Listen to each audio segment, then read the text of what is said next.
సిగ్గు ఏళ్ళు గడుస్తున్న ఇప్పటి వరకు రియంబర్మెంట్ విడుదల చేయకపోవడమా?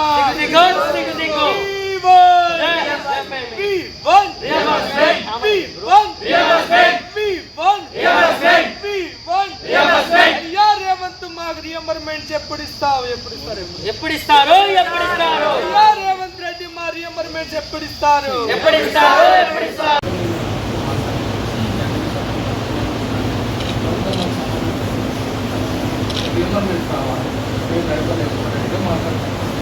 తెలంగాణ రాష్ట్ర వ్యాప్తంగా ఏదైతే ఈ కాంగ్రెస్ ప్రభుత్వం ఎన్నికల్లో ఇచ్చినటువంటి హామీలు ఏదైతే ఉన్నాయో ప్రత్యేకంగా ఫీజు రియంబర్మెంట్ సమస్య పరిష్కారం చేస్తామని చెప్పినటువంటి రేవంత్ రెడ్డి ప్రభుత్వం ఎక్కి దాదాపు సంవత్సరం పైన గడుస్తుంది.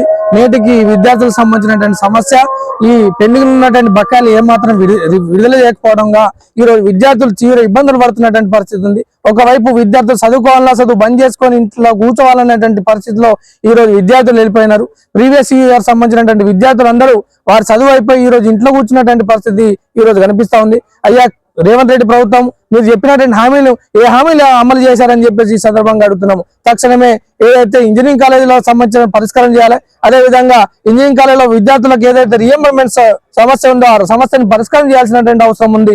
కానీ మీరు దాన్ని జాప్యం చేస్తా ఉన్నారు. ఇది సరైనది కాదని చెప్పి చెప్తా ఉన్నాం. ఈ రోజు ఆర్మూర్ పట్టణ కేంద్రంలో క్షత్రియ ఇంజనీరింగ్ కాలేజీలో విద్యార్థులకు సంబంధించినటువంటి సెమిస్టర్ దగ్గరకు రావడం జరిగింది. వారికి ఎగ్జామ్ ఫీజు కూడా ఈ నెల 20 వరకే లాస్ట్ డేట్ ఉంది. వారు యజమాని చెప్తా ఉన్నారు మీరు రియంబర్మెంట్స్ ఖచ్చితంగా చెల్లించాల్సిందని చెప్పి చెప్తా ఉన్నారు. విద్యార్థులకు అకౌంట్లోకి చూస్తే అసలు రియంబర్మెంట్స్ డబ్బులే పడలేవని చెప్పి చెప్తా ఉన్నారు. అసలు విద్యార్థులు ఏం కావాలి, వారి పరిస్థితి ఏందని చెప్పేసి ఒకసారి ఆలోచన చేయాలని చెప్పేసి ఈ రోజు ఆర్డీఓ సార్ దగ్గరికి రావడం జరిగింది. విద్యార్థులుగా పీడిఎస్ యూఎస్ఎఫ్ఐకి రావడం జరిగింది.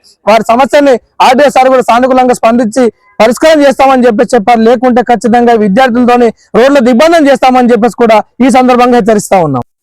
తెలంగాణ రాష్ట్ర ప్రభుత్వంలో దాదాపు 4,000 కోట్ల పైచిలుకులు రియంబర్మెంట్ స్కాలర్షిప్ పెండింగ్ లో ఉన్నాయి. ఈ పెండింగ్లు విడుదల చేయాలని గత సంవత్సరం నుంచి విద్యార్థి సంఘాలుగా పోరాడుతూనే ఉన్నాం. అయినా కానీ ప్రభుత్వం నిమ్మకు నీరెత్తినట్టు ప్రవర్తిస్తా ఉన్నది.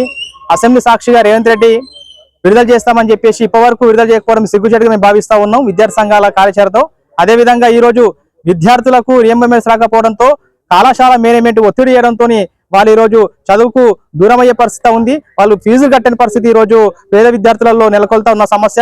అదేవిధంగా ఈ రియంబర్మెంట్స్ రాకపోవడంతో మేనేజ్మెంట్ కూడా వాళ్ళ ఫ్యాకల్టీకి జీతాలు ఇవ్వని పరిస్థితి. ఆ జీతాల కోసం ఈ రోజు విద్యార్థుల దగ్గర డబ్బులు వసూలు చేస్తున్న పరిస్థితి కూడా మనకు రాష్ట్ర వ్యాప్తంగా కనిపిస్తా ఉంది.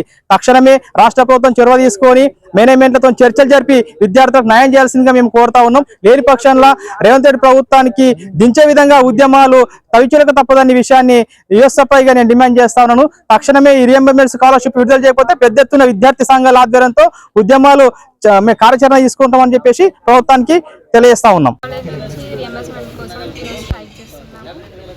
4 years కంప్లీట్ అవ్వడానికి వస్తుంది కానీ రియంబర్స్మెంట్ ఒక్క ఇయర్ కూడా రిలీజ్ చేయలేదు. మాకేమో కాలేజ్లో ఎగ్జామ్ ఫామ్స్ పైన సైన్కి ఆపేస్తున్నారు. రియంబర్స్మెంట్ వస్తలేదు, మీరు ఫీ కట్టండి అని చెప్పేసి అంటున్నారు. సో మొత్తం రియంబర్స్మెంట్ రిలీజ్ చేయాలి, అయితేనే వాళ్ళు సైన్ చేస్తారంట, లేకపోతే చేయరు. మాకు ఎగ్జామ్స్కి ప్రాబ్లం అవుతుంది. సో గవర్నమెంట్ నుంచి మొత్తం రియంబర్స్మెంట్ రిలీజ్ చేయాలని it's request from our students. ప్రభుత్వ ముఖ్యమంత్రి గారికి తెలియజేయడం ఏమనగా ఇప్పుడు మా స్కాలర్షిప్ విడుదల చేయకపోవడం వల్ల విద్యార్థులు చాలామంది నాలాంటి విద్యార్థులు చాలామంది ఎన్నో ఇబ్బందులు ఎదుర్కోవాల్సిన పరిస్థితి వస్తుంది. ఇప్పుడు మా కళాశాలలో చూస్తున్నట్టయితే మన కళాశాల ఉపాధ్యాయులు ఎవరైతే ఉన్నారో వాళ్ళందరూ ఫీజు కట్టకపోతే మీరు రియంబర్స్మెంట్ రాకపోతే వాళ్ళ తోటి ఉపాధ్యాయులకు ఏం ఫీజు చెల్లిస్తామని వాళ్ళు తిరిగి ప్రశ్నించి మా వద్ద ఫీజు కట్టించుకోవాలని చూస్తున్నారు. దానివల్ల మేము ఫీజు కట్టే వాళ్ళమే అయితే మేము ఆ కళాశాలలో మేము చదువుకునే వారమే కాదు, మేము ఇక్కడికి ఎందుకు వస్తాము? మేము కట్టలేని పరిస్థితిలో ఉన్నాం కాబట్టే మేము కన్వీనర్గా వచ్చి మేము ఇక ఆ కళాశాలలో ప్రభుత్వం కేటాయించిన కళాశాలలోని చదువుతున్నాం. అలా అని చెప్పి మేము లేకపోతే మేము వేరే ప్రైవేట్ కళాశాలలో చేరి మేము చాలా చదువుకునే వాళ్ళము.